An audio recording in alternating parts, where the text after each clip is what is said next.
Mapayapang araw mga kapanalig ko kay Kristo, brothers and sisters in Christ. Kumusta po kayo? Bago po ang lahat, lagi po nating alalahanin, God is forever in control. Our only God, our Redeemer, our Provider, our Healer, our everything in our life ay in control po. Agree? Amen. Maraming salamat po.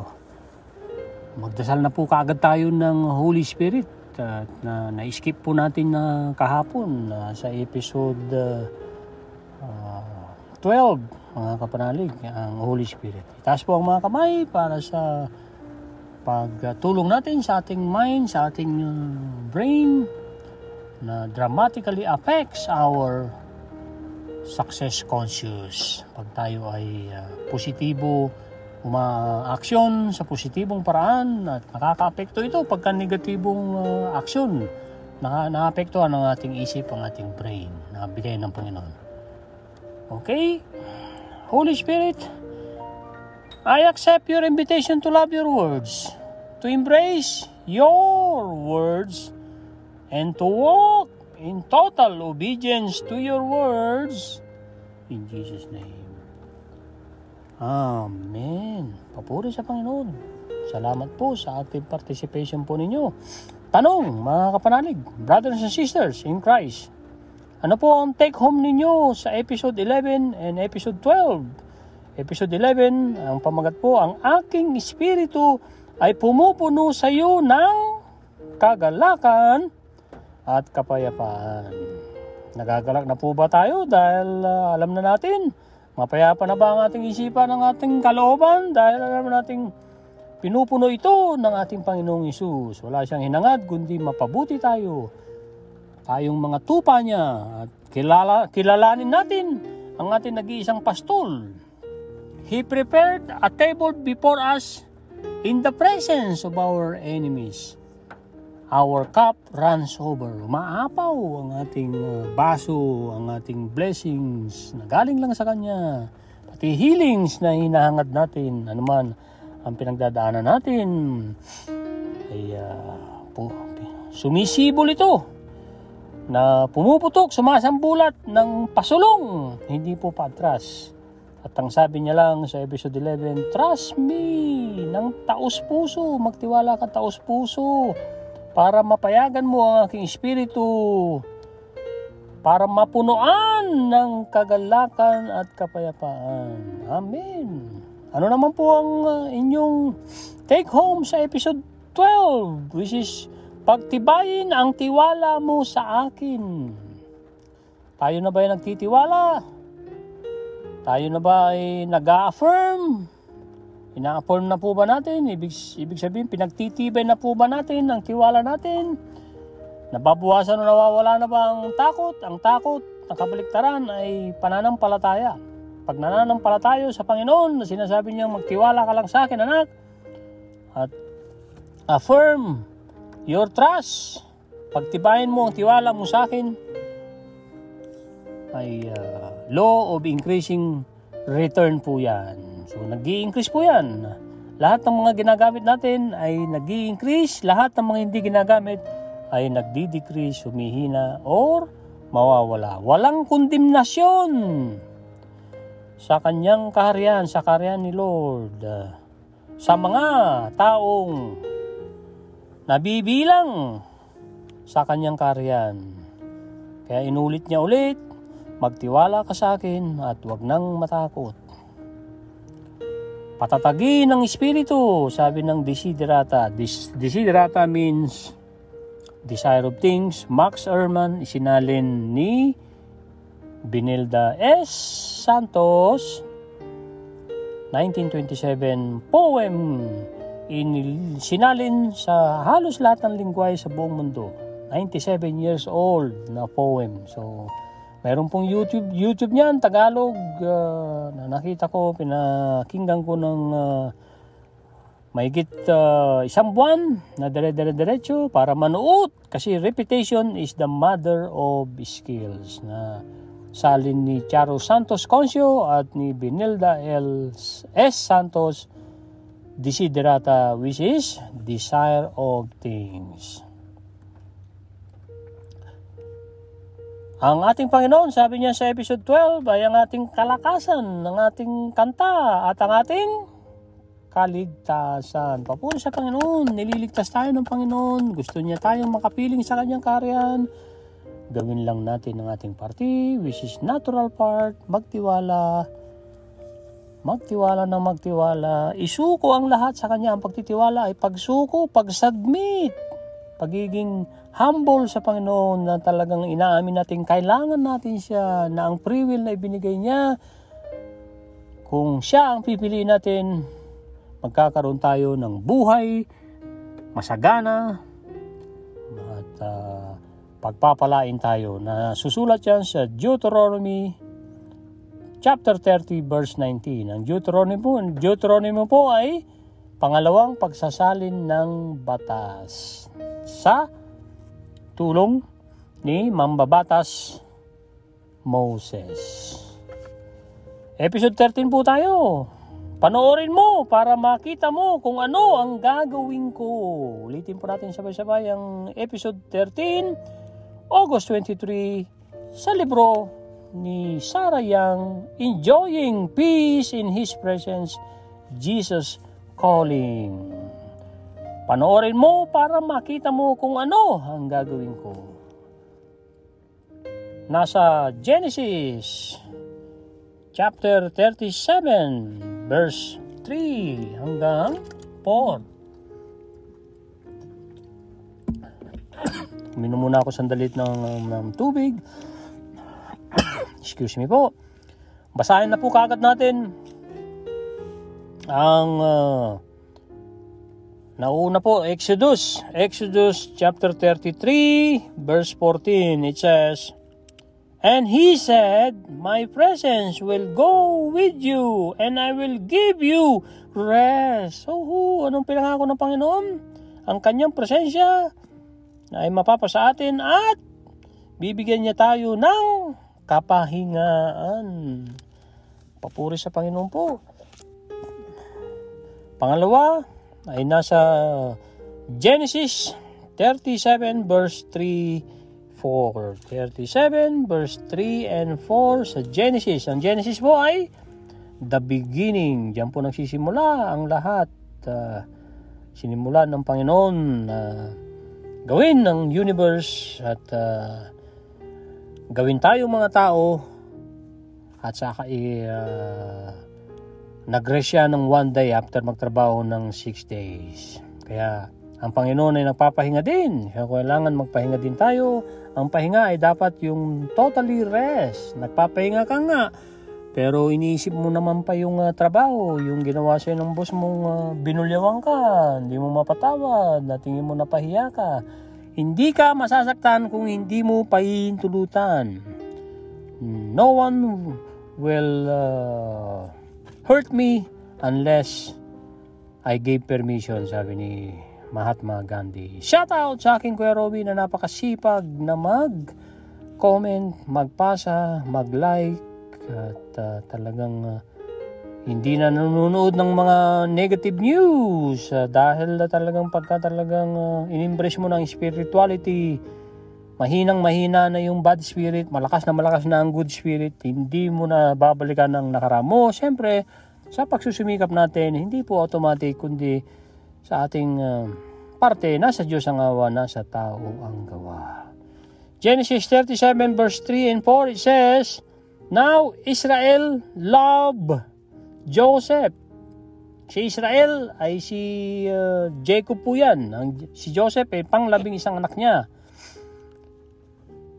"More than all his children, because he was the son of his old age. Also, he made him a tunic of many colors." Napakagandang coat or jacket na iba-ibang kulay. Bihira yun sa panahon nila. At talagang napaka-classic ng tunic of many colors na binigay ni Tatay Israel sa kanyang anak na si Joseph. Verse 4, "But when his brothers so that their father loved him more than all his brothers, they hated him. Sinong kinasuklaman ng mga kapatid? Siyempre si Joseph, hindi yung tatay. And si Israel or si Jacob. And could not speak peaceably to him. Nasa Ephesians naman po ang huli nating babasahin. Ephesians chapter 3 verse 20. Napakaganda po. Chapter 3 verse 20. Ephesians. Sulat ni Apostol Pablo po ito sa mga tao sa Ephesians. Verse 20 says, "Now to him who is able to exceedingly abundantly above all that we ask or think, according to the power that works in us." Now to him is si Lord Jesus Christ, exceedingly abundant above all that we ask or think. Ibibigay ng Panginoon exceedingly, walang kasukat, walang kapantay, na abundant, na super sagana na ang ating hinihingi at inisip according to the power that works in us. According to the power that works in us. Sa ating lahat, mga kapatid. Ito na po ang mensahe ni Sarah Young. Hinango niya sa Genesis 37 verse 3 to 4, Ephesians 3:20 at Exodus 33 verse 14. Binasa po natin pare-pareho sa New King James Version na mayroong 800 lessons. Si John C. Maxwell, the Maxwell Leadership Bible, at hardcover po ito. Ako'y na biyayaan, na pagpala, na ibinigay sa akin to ng libre nung una dahil na-overwhelm ako.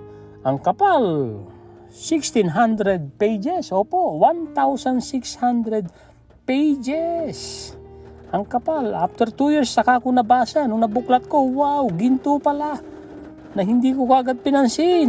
Hindi ko binigyan kagad ng halaga. Pinagsisihan ko yun. Kaya nga, araw-araw ko nang binabasa, umaga't gabi, sa tulong ng Banal na Espiritu, para sa gloria ng Panginoon, para rin matulungan akong lumago espiritual. Pagka pinili natin lumago espiritual, hihina ang bad spirit, lalakas ang good spirit. Ibig sabihin, gaganda ang ating buhay. Hindi na tayo gagawa ng super sama, masamang gawain. Mabuting-mabuti na ang ating isip. Pinapanatili natin ang ating kabutihan sa isip at mabait na tayo sa gawa. Hindi man perfecto, pero it gets better and better and better sa tulong ng Banal na Espiritu pag hiningi natin ang tulong ng Banal na Espiritu at pagka pinili nating manatili sa true vine. John 15:7, it says, "Abide in me. If you abide in me and my words abide in you, you will ask what you desire and it shall be done for you. And it shall be done for you and for me and for all of us." Kung mananatili na daw tayo sa Panginoon ng mga Panginoon, sa Hari ng mga Hari, the Alpha and Omega, the first and last, the beginning and end, at pinili natin ang kanyang mga salita, ay pinapanatili natin sa ating isipan para magkaroon ng virtues. Ng ating mga ginagawa ay punong-puno ng karangalan para sa Diyos, kabutihan, mga winiwika natin. Tinatakwilan natin ng mga chismis dahil ang chismis ay glorify the devil, sabi ni Pastor Ed Lapis. Pero nasasaktan ng Panginoon kasi ang sinichismis natin ay mga anak din niya. Kaya dapat gawin sa chismis ay huwag makisali sa chismis. Kung sinisikap daw natin, sabi ni Pastor Ed Lapis, na maging malinis ang ating bahay, ang ating palikuran, ang ating kwarto, ang ating sala. Pero dapat malinis din daw sa chismis, lalo para sa mga bata. Huwag nating hahayaan ng mga batang na papakinggan tayo ng mga chismis. Ang chismis ay pag hindi mo sinabi yung punto mo mismo dun sa tao, kung ikaw ay A, hindi mo sinabi kay B, ang issue mo kay B na nasaktan ka niya or mayroong kababalaghang ginagawa si B, sinabi mo kay C, yun ay chismis. So pagka may mga chismis na lumalabas, ay paano ang gagawin natin para mamatay ang chismis? Huwag makihalo. Malaking kasalanan, hindi natutuwa ang Diyos na pinagchichismisan natin ang ating mga kapwa. Ang ibang mga tao ay sumasakay at talagang chismis dito, chismis doon ang ginagawa. Usually, ang nagchichismis ay naiinggit sa kasikatan. Tulad na lang madalas, ang pinagchichismisan natin ay may mga kaya sa buhay, mga sikat na artista, sikat na celebrity, sikat na sports, sikat na politiko, ay isa lang ang ibig sabihin ng pagchichismis. Ikaw ay naiinggit kaya mo'y chinichismis. At tignan din natin yung motibo. Kung si kumparing si, dahil alam niya ang sikreto ni kumpari A at sinabi kay B, alam mo, si paring A ay may sinasabi sa'yo na ganito, na ganon. Na ilang taon na niloloko ka sa negosyo ninyo. Ano ang motibo? Yun ang tanongin natin. Bakit ngayon mo lang sinabi? Baka gusto mo lang ako magalit, although may katotohanan. Kaya lang, yung motibo ang tignan natin ng todo. Ano ang motibo kung bakit inililipat sa atin yung chismis, yung issue. Maraming mga mabubuting dapat natin paglaanan ng panahon, lalong-lalo na ang pagpapalaganap ng salita ng Diyos, mga kapatid, brothers and sisters in Christ. Sayang lang po ang oras pag tayo nagchichismis, sumasali sa chismis, at nakikinig lalo na sa chismis. Ang chismis ay talagang masamang-masama po yan. Uulitin po natin. Masamang-masama ang chismis. Kung hindi natin mapipigilan ng pagchichismis ng iba, hayaan natin sila ipagdasal, pero huwag tayong sumali sa kanila. Amen? Ito na po ang mensahe ni Sarah Young. Entrust your loved ones to me. Release them into my protective care. They are much safer with me than in your clinging hands. If you let a loved one become an idol in your heart, you endanger that one as well as yourself. Joseph and his father Jacob suffered terribly because Jacob loved Joseph more than any of his other sons. 12 po ang anak ni Jacob. So, pang-11 si Joseph. Eventually, sinilang din yung kapatid ni Joseph sa nanay na si Benjamin. More than any of his other sons, and treated him with special favor. Him, sino? Si Joseph po, tinitreat ng special treatment ni tatay nilang si Jacob. So, Joseph's brothers hated him. Sinong kinamuhian? Si Joseph ng mga kapatid. And plotted against him. Plotted ito po ay binalak or bumalak against him. Ultimately, sa huli, sabi ni Lord Jesus, I used that situation for good, but for father and son had to endure years of suffering. and separation from one another. I detest is kinasusuklaman ko. I detest idolatry, even in the form of parental love. So beware of making a beloved child your idol. When you release loved ones to me and you are free to cling to my hands, as you entrust others in my care, I am free to shower blessings on them. My presence will go with them wherever they go, and I will give them rest. This same presence stays with you as you relax and place your trust in me. Ito na po yung pinagkuhanan natin ng pamagat. Watch to see what I will do. Ulitin ko po na isang beses. Watch to see what I will do. Panoorin mo para makita mo kung ano ang gagawin ko. Isang palakpak po para sa Panginoon. Napakatinding pangako po ito. At tayo ay pinapaalalahanan.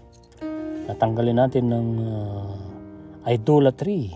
Pati sa parental, mayroon pong idolatry. Kahit saan may mga idolatry. Kung, sa palagay ko kung lagi mong iniisip yun, ginagawa mo, hindi ka mapakali. Kung hindi mo gagawin yun, tulad ng pagbubukas ng social media, pagkagising mo social media, bago ka matulog social media, trabaho mo, pinipetik mo dahil sa social media. Social media doon, yun ang idol mo, kapanalig. Pero kung ilalaan mo ang oras para sa salita ng Diyos, si Lord Jesus ang nasa isip mo, yun ang matinding, super gandang, walang kapantay na idolatry. At ang hinahangaan mo lamang ay ang Panginoon. So ito na po ang pagnilay-nilayan natin sa tulong ng Banal na Espiritu para manuot at maintindihan pa natin ang mensahe. Episode 13, panoorin mo para makita mo kung ano ang gagawin ko. Yan ay sabi hamon ni Lord Jesus Christ sa iyo, sa akin at sa atin lahat. Ipagkatiwala mo ang mga minamahal mo sa buhay sa akin. Ipagtiwala mo sa akin ang lahat na sinasabi dito, your loved ones to me. Hindi lang isang loved ones natin. So dapat mahal natin lahat ang ating mga pamilya, mga anak. Hindi lang tayo nagpapabor. Ginawa na yan ni Jacob. Pinaburan niya ng todo. Ipinakita pa niya sa mga ibang anak niya. Kaya nagalit, namuhi ang mga nakatatandang kapatid ni Joseph. Naapektuhan si Joseph. At kung babasahin yung Genesis 37, doon yung makikita. Grabe ang nangyari kay Joseph. Nagdusa rin si Tatay Jacob. At basahin na lang po ninyo pag nilay-nilayan. Dito tayo mag-focus sa mensahe ni Lord Jesus Christ na ipagkatiwala mo sa akin ang mga mahal mo sa buhay. Yung nanay si, di po ba na madalas na nating binabanggit sa ating mga previous discussions episode. Nanay si, wala ang kanyang anak na dalaga, na alam naman niyang wala siyang magagawa kung siya lang ay mag-aalala, kaya nagdasal, nagtiwala, dineclare niya, sabi niya matutulog ako dahil alam kong nasa mabuti sa nang kalagayan ang aking anak na dalaga dahil mahal na mahal ng Panginoon ko ang anak kong dalaga. Walang papantay sa pagmamahal ng Ama sa Langit sa anak kong dalaga. Kaya ako, ang magagawa ko lang ay magdasal at magkaroon ng pag-asa na bukas pagkagising ko ay nandito na anak ko at protektado at nagawa ng anak ko ang marangal na gawain, pag-aaral ng todo sa kanilang eskwelahan at umattend ng school activities, especially mga curriculum na nakakadagdag sa ating mga anak. Alam naman natin kung ito ay gumala lamang. So alam natin, nasa puso natin yan. Nasa puso ng lalo na ng nanay. Kung gumala lamang ang kanyang ina, talagang alam na alam niya ito. Release! Palayain mo sila sa aking proteksyon, sa aking pag-iingat, sa aking pag-aalala. Kaya pangmarisan natin si Nanay C, si Nanay B, na sabi niyang maganda rin yung kanyang desisyon. Nagdasal na ako, matutulog na lang ako dahil alam ko at nasa proteksyon, nasa gracious hands ng aking Ama sa Langit ang aking anak. So yung B and C ay dapat natin tularan, lalo na ang Nanay C. Kasi yung Nanay A, alalang-alala, hindi na nakapaghapunan ito. At ang kanyang pag-aalala ay hinawa pa sa asawa, yung anak mo, si ganito, wala pa, mga kapatid ninyo, si ate ninyo, si bunso, wala pa. Kaya pati ang pamilya nag-aalala na rin. Dahil like attracts like. Yun po dapat natin ng i-meditate na yung mga lagi nating naisip, sinasabi, isinasabuhay ay prayer yan. At like natin yan. Kaya yan ang ibibigay ng mundo sa iyo. Yan ang ibibigay ng universe sa iyo. Gusto mo ba ng pag-aalala? Okay, patadalan pa kita ng isang batalyong pag-aalala. Gugustuhin ba natin yun, mga kapatid? Kaya be transformed by renewing our own mind, by owning it, sabi niya sa Romans 12:2. Sila ay mas safe, mas ligtas sila sa akin kumpara sa iyong limitadong hands, clinging hands. Limitado po ang ating hands, limitado po ang ating hawak.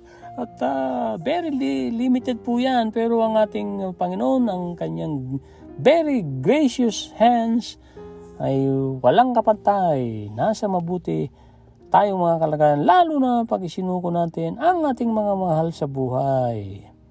Dahil yun po, doon po na, ito po ang punto vista ng title for today at ng mensahe ni Lord Jesus Christ for today, na isuko natin ang ating mga pag-aalala, lalong-lalo na ang ating mga pag-aalala sa ating anak na si Junior, na si anak nating si Bunso. And then, ang kasunod pa, kung hayaan mo ang iyong minamahal na sila lang ang lagi mong isipin, mamahalin ng todo-todo, at pag-aalala mo, mga pag-aasikaso mo, ay nagiging idol mo yan.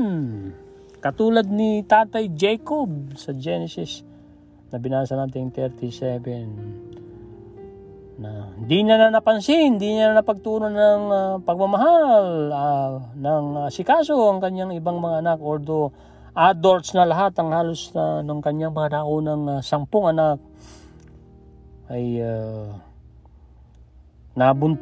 nabaling ang kanyang atensyon sa paborito niyang anak na si Joseph bago pa sinilang si Benjamin dito sa istorya na ito. Eventually sinilang si Benjamin, kaya si Benjamin ang naging bunso. Nagiging idol po natin ang isang bagay pag ito na po nagko-consume sa atin. Marami po tayong iba't ibang klaseng idol. Suriin po natin. Suriin mabuti, mga kapanalig, brothers and sisters in Christ, ang mga kumukonsumo sa atin ng todo. Kung hindi po glorifying to God, idolatry po yan. At hindi masaya ang ating Panginoon.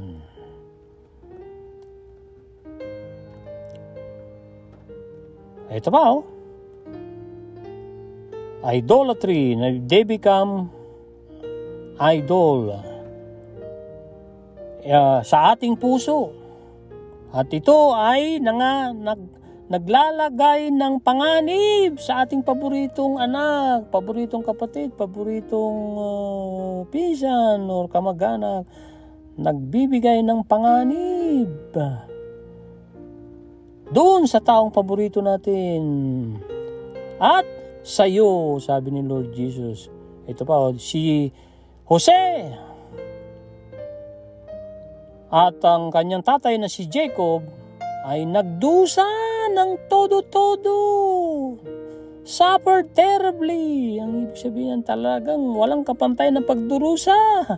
Dahil kay Jacob. Si Jacob din ang gumawa ng gusot. Na dinesisyonan niyang mamahalin ng todo-todo si Joseph. Nakita niyang parang isa na lang ang anak niya ngayon. Meron pa namang 10 at nahigitan ng pagmamahal ni Tatay Jacob sa anak niyang si Joseph. Kaya ang mga anak niya na adult na, mga maedad na, ay 10 ito ay talagang treated him with his special favor. Tinirato ng todo-todo, pinakita ng todo-todo ni Jacob na paboritong-paborito niya si Joseph. At damang-dama yun ng mga ibang anak. So, si Joseph ay kinamuhian ng mga nakatatandang mga kapatid niya. At binalakan ng masama si Joseph. Eventually nga, binenta ito. Papatayin pa sana, pero sabi ni Reuben, na isa sa panganay na anak, huwag natin dungisan ng ating sariling kamay, ng sarili nating dugo, ibenta na lang natin. So, o ilagay na lang natin sa balon. Dahil ang balak pala ni Reuben na ililigtas niya. Pero hindi, siyang mungkahi ng isa sa kapatid na si Judah ay ibenta sa mga Ismaelites na mangangalakal sa Egypt. Ang Ismaelites ay kalahi din nila yan, anak ni tatay na o lolo nilang si Abraham, si Ismael, sa katulong ni Sarah na si Hagar, Egyptian na servant ni Sarah na si Hagar. So, ultimately, sa huli, sabi ni Lord Jesus, I use that. Ginamit ko yung sitwasyon na yan for good. But, sa ating mga tatay, ay sa tatay ni Joseph na si Jacob ay talagang dumanas ng tinding pasakit, matinding pasakit, mahabang pasakit, at nagdusa ng todo-todo si Tatay Jacob nung sabihin nilang ng mga kaanak, iba niyang mga anak na kinain ng mabangis na hayop. Ito po yung binigay niyong tonic coat na napakagandang jacket. Gutay-gutay na, dugo-dugo. Kinain si Joseph. Kaya para lang pagtakpan ang ginawa ng mga nakatatandang kapatid na ibinenta nga nila ang kanilang kapatid. Lingid sa kaalaman ni Reuben. Nung bumalik si Reuben ay wala na, naibenta na, which is binigyan din siya ng parte. Naibenta nila ng silver ang kapatid nilang si Joseph. Kaya naging alila ito si Joseph sa Egypt at napunta ito sa kamay ni Potiphar na one of the high rank ng Pharaoh o hari ng Ehipto sa panahon na yon. Yan daw ay magsiseparate. Yan ay magbibigay hadlang sa isa't isa pagka mayroon tayong paborito. So, ang utos ni Lord Jesus dito, I detest idolatry. Kinasusuklaman ko ang anumang idolatry. Yung pagsamba sa iba. Sinasamba natin ng paborito natin. Kung meron tayong pet, baka nalilimutan na natin si Lord Jesus. At nababaling na ng todo to, nahuhumaling na tayo sa ating pet. Kailangan pangalawa lang o pangatlo ang ating pet. Una dapat ang ating Panginoon. Dahil pag una ang Panginoon, hindi siya kasi mawawala. Hindi tayo masasaktan. At may halimbawa na wala ang pangatlo, pang-apat natin, okay lang kasi nandyan ang ating number one na si Father God in heaven. I detest idolatry even in the form of parental love. Kinasusuklaman ko ang idolatry kahit na sa pamamagitan ng pagmamahal ng mga magulang sa kanilang anak. So, mag-iingat na gawing pinakamamahal mo ang iyong child na become your idol. Kung i-release mo ang iyong loved ones, ang iyong mahal sa buhay sa akin, ikaw ay malaya, tukling, kumapit sa aking kamay. As you entrust others into my care. Sa pagtitiwala mo sa mga mahal mo sa buhay sa akin. Alright?